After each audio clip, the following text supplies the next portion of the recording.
Bakit? Diba? Bakit nangyari? So, wala akong choice kundi tanggapin yung sitwasyon. Pinili ko maging normal, kamukha ng ibang tao. Naisip ko yung mga anak ko. Kawawa naman sila.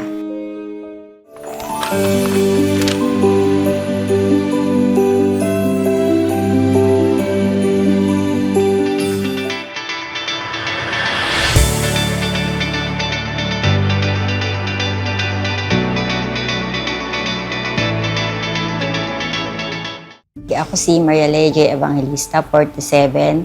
25 years na akong public school teacher dito sa Malolos. Dati pa, gusto ko na maging teacher. Tsaka isa pa, halos lahat ng mga kamag-anak ko ay teachers.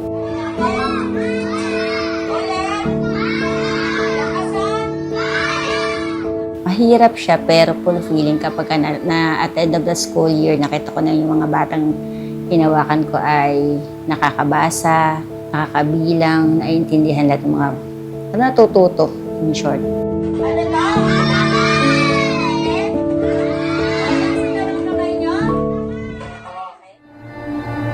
Nalaman po namin na nagdadialysis po kayo. Kailan niyo po nalaman yung sakit ninyo na yun? 2018 ko siya nalaman. Kasakit kasi yung bunso kong anak, pina-check up ko siya, nagpa-laboratory kami. Sumabay ako sa kanya, pero nung nakita namin, mas ako pala yung dapat mas magpagamot kaysa sa kanya.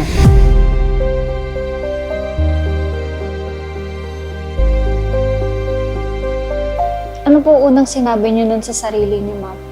Nung nalaman niyo na Siyempre, bakit? Diba? Bakit nangyari? Kasi maingat naman ako sa pagkain eh. Yun nga lang, siguro talagang para sa akin yung ganun. Kasi parang hereditary din. Kasi yung kapatid ko nag-dialysis din eh. Nakita ko na mahirap. Tsaka lifetime. So wala akong choice kundi tanggapin yung sitwasyon. Pero hindi yun naging daan para ma-stop yung buhay namin. Diretso pa din. Kahit na ganun, pinili ko maging normal. Kamukha ng ibang tao. Naisip ko yung mga anak ko. Kawawa naman sila. Ang panganay ko nun ay graduating ng grade 6. Ngayon, kung ako ay nagpatalo sa sakit ko, baka wala na ako ngayon dito sa harap mo. Minsan nasa school ako, sinaman ako ng katawan. Nahilo talaga ako. Naku, akong umuwi ng bahay. Dahil hilong-hilo ako. Hindi ko maintindihan kung bakit. Tapos, ginabukasan, pumasok pa din ako. Hindi ko din kasi maiwanan yung pagtuturo kasi naisip ko, wala rin maghahawak dun sa mga estudyante ko. Kawawa din kung hindi ako papasok. Naisip ko din yung mga batang tinuturoan ko. Ayan. Masipag po siya magturo sa araw-araw na pagtuturo. Lagi pong pumapasok kahit na may nararamdaman. Buti daw nakakayanan ko na maging gano'n sa araw-araw. Kasi daw hindi naman daw lahat kaya. Kaya sinasabi ko na lang na kasi ako kailangan pa ako ng mga anak ko. Kaya kailangan lagi malakas. Pagka may mga pagkakataon kasi na umuwi ako galing dialysis na nalalata, talagang nakikita nila. Inaano na naman nila ako, inaasikaso nila ako. 4:30, gigising ako, pagluluto ko sila. Handa ko yung mga babaonin nila. Tapos nun, asikasuhin ko yung sarili ko. Kailangan bago mag 6:30, makaalis na ako dito dahil may klase ako ng 6:30 hanggang 11:30. Pagkatapos ng klase ko, may iba pa akong gawain sa school. Mag-check ng lesson plan, mag-observe ng klase. Tapos nun, 1:30, pwede na ako lumabas ng school. Doon ako pupunta ng ospital. Magda-dialysis ako pagkatapos ng klase. Uuwi ako dito ng 7 ng gabi. Balik uli kinabukasan sa school kahit na minsan malata ako, papasok ka pa din. Ang sweldo ng isang guro, depende kung may loan ka. Kapag ka may loan ka, minsan ang net mo ay 25, ganun. 15, depende sa'yo. Kasi ako, kamukha ko nung nalaman ko nagkasakit ako, talagang inisip ko yung salary ko, hindi ko na siya pwedeng bawasan, hindi ko na siya pwedeng gamitin kung saan. Basta hindi lang din importante, kailangan ko mag-stick sa ganoon. Yun sa 25 na yun, nandun na lahat yung medications. Tapos yung gastos din dito sa bahay. Tapos baon ng mga anak ko, gano'n. Yung panggamot mo, sarili mo lang po talagang. Tapos minsan tinutulungan din ako ng tiyahin ko. para ng maintenance, ganun. Dito lang kami sa bahay.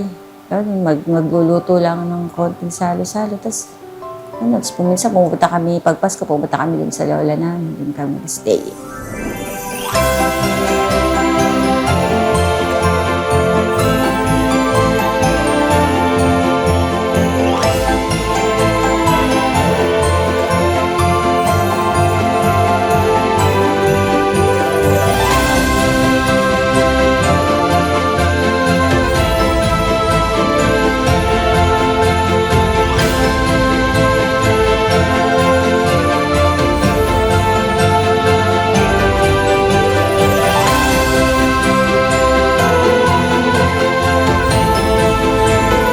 Merry Christmas, ma'am! Salamat po. Maligayang Pasko po! Ayan po yung pamaskong handog ni Senator Rapi po para sa inyo. Kompleto po yan. May pang Noche Buena, may mga groceries, tsaka may isang sakong bigas po. Maraming salamat po sa binigay niyong tulong sa akin, Senator Rapi po. Matutuwa na po ito ang mga anak ko. Bukod po dyan sa grocery na binigay ni Senator Rapi, meron pa po siyang isang magandang pamasko para sa inyo. Yun po ay ang 50,000 pesos po. Ay, thank you po. Pero, Salamat po talaga, salamat. ito, Totoo, salamat po. ito ma'am, para hindi nyo naisipin yung pambili nyo ng gamot po. Di ba minsan namamroblema po kayo sa pambili nyo ng gamot. Opo. Pang dialysis, ito na po. 1, 2, 3, 4, 5, 45, 46, 47, 48, 49, 50. Thank you.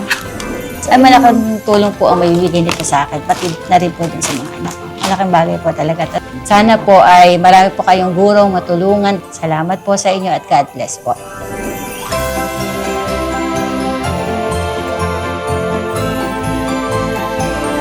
Maraming salamat po, Senator Rapi Tulfo. Maligayang Pasko po!